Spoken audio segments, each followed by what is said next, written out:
It's getting a bit dark to keep doing my vlogs in the mornings on my truck route walk, but I'll try this last one as the sun is slowly coming up over Sugarloaf Mountain. What God has been doing in my life lately is taking me on a journey where I'm combining praying through the Beatitudes with James chapter 4, where God is addressing some very prideful things that are going on in the church. And I've now got to this verse. It's in James 4 verse 13. It says, "Come now, you who say, today or tomorrow we will go into such and such a town and spend a year there and trade and make a profit." Now, when James starts by saying, "Come now," he's introducing what's called a healthy shame message. A healthy shame message is when God lovingly confronts something in our lives that is wrong. There are unhealthy shame messages from people where they yell at us, accuse us falsely, traumatize us with their anger, and those are unhealthy ways of expressing something we might be doing wrong, or maybe they only imagine we're doing it wrong. But when God gives a shame message, meaning he's addressing something we're doing that is wrong, it's always healthy. It's always good for us. So that's what James is doing here. He's saying, "Come now." And that's healthy. Stop for a minute. I want to talk to you about something that is wrong in the way that some of the people in your church are thinking. That's what he's saying. When he says, "You who say," so come now, you who say, he's addressing something in people where they are expressing certain thoughts, certain beliefs, but they come out of their hearts. So even though James is saying, "Come now, you who say," he's not just talking about people who say these words. He's talking about people who think this way.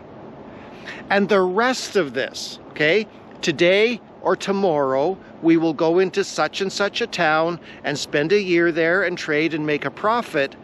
James is putting all of that together. And the question is, who is Lord? Who is Lord?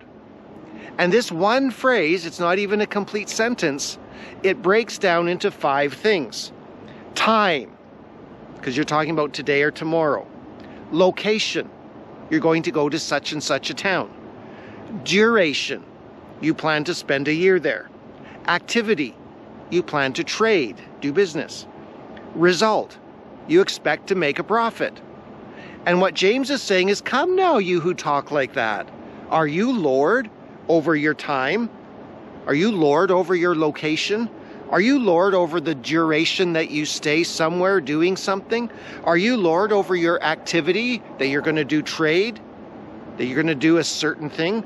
And are you Lord over the results of what you do while you're there? In other words, you plan to make a profit.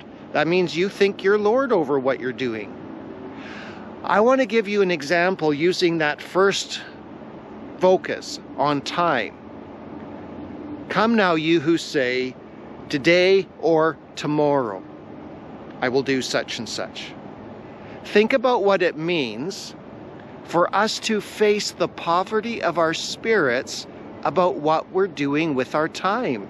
And not just the activities of it, but who's deciding it. And I want to give you one example of a way that people are Lord over their time, and it really hurts the church. And it is this.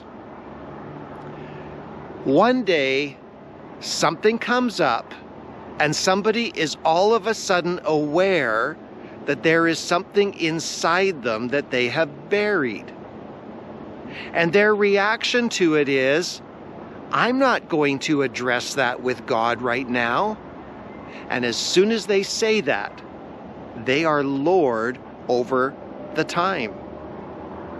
Or maybe there's something where somebody comes to them and there's a problem or a conflict, a situation, and they don't like it, and they say, well, I'm done with that person because I'm not going to deal with that. Well, they've just expressed that they are Lord over the time. I want you to think about this. Partly whether you've been hurt by this, or partly whether you've seen the church hurt by this, but partly are you doing that? where something comes up, a conflict, a problem, a memory, trauma from your childhood, and you say, I am Lord over my time, and it is not time. That's like the disciples when Jesus told them it's time to get into the boat.